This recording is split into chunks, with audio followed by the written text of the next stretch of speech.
उपमुख्यमंत्री एकनाथ शिंदे हे कार्यक्रमानिमित्त सातारा जिल्ह्याच्या दौऱ्यावर आले। सध्याचे त्यांच्या दरे गावी मुक्कामासाठी आलेले आहेत आणि दरे या गावी आले असतानाच बऱ्याच वेळा ते शेतीच्या कामांमध्ये रमताना पाहायला मिळतात।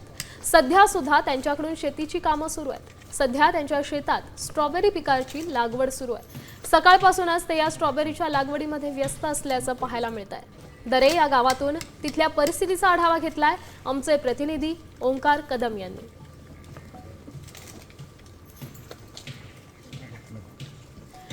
आपण पाहू शकतो एकनाथ शिंदे यांच्या शेतातील ही दृश्य आहेत। स्ट्रॉबेरी या पिकाची लागवड करण्यात आली आहे।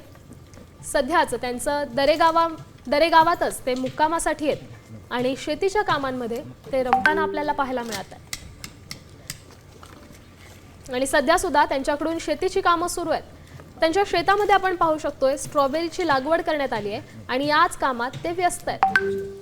पिकाची लागवड सुरू आहे।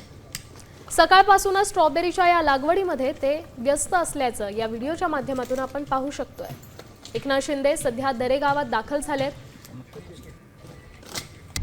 आता isakal.com आहे देशातील नंबर 1 ची मराठी न्यूज वेबसाईट। प्रत्येक अपडेटसाठी isakal.com ला नक्की भेट द्या।